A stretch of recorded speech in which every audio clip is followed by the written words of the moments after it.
Hey family, like the facial hair. I know most of you haven't seen it yet. But yeah, solid. Apparently I'm doing this week's NOR video. Sorry if it's getting posted a bit later than usual.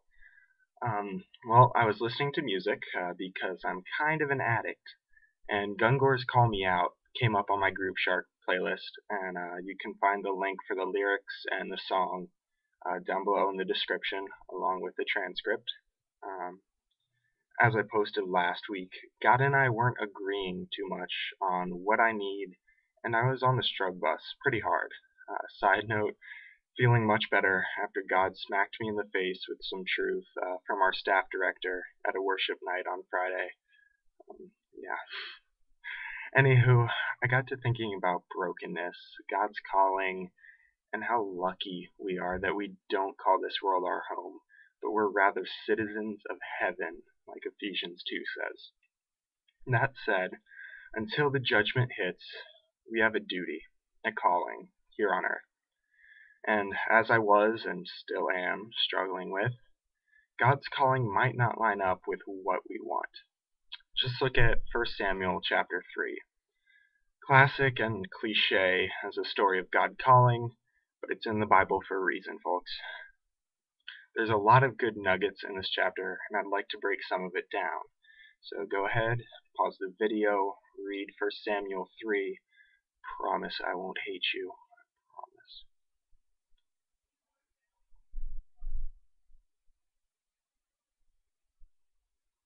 Okay, now that you're back, let's look at the first part. I read it, and it especially applies to baby Christians like myself, by the way I'm reading it, because we aren't accustomed to the voice of God. We aren't always going to pick up on what he says, and to make up for that, we have to be really careful when listening to him. Everyone needs to be intentional, but when you're still in the process of distinguishing his voice from all the other voices out there, it can be tricky. So be on guard, be intentional. Flowing from that, Samuel goes to Eli when he doesn't understand what and who he's hearing. So when you're unsure, reach out to other Christians for help. God's complex enough that we can barely scrape up bits of understanding him together. Why should we try to figure him and his will in our lives out on our own?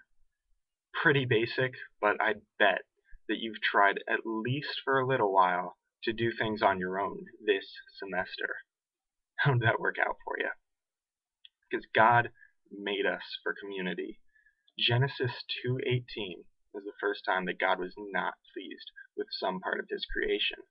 And he obviously could have made it right from the start and made both Adam and Eve, but he really wants to emphasize the importance of not being alone. Sorry, crazy tangent, but I'm trying to break this down, so let's just keep moving. Now that Samuel knows what he hears and has prepared his heart, God throws him a curveball. In verse 13, God says that he is declaring this to Eli, thus giving action to Samuel. Samuel is to give this message to the man who houses him, his master, his friend. And you thought that deciding to go to Wildwood was hard. God knows what we want. He also knows what we need. Over time, he adjusts the former to line up with the latter.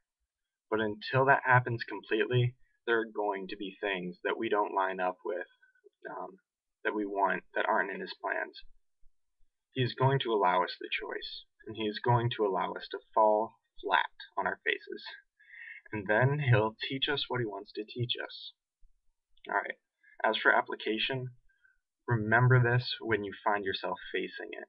If you're already on your face, remember grace and redemption. If you're on your way down, which all of us are in one way or another to some degree, remember how his calling has treated you. How you can talk with good friends about what you're thinking to see if they think that it lines up with God's character. And don't forget the Bible. The old book's got a few good pointers, and it's the most reliable idea checker that we have. Well, I hope you found some things to ponder, some of your own situations to apply this to, and some reasons to talk to God and His followers about your plans. I love you all so much. Thanks for giving me a place to vent and cry and give a night reflection video. It really means a lot to me. And if you'd like, I'll be back at 121 East Maple in a heartbeat to talk to you until 4:30 in the morning. All right. Bye, friends. Love you all.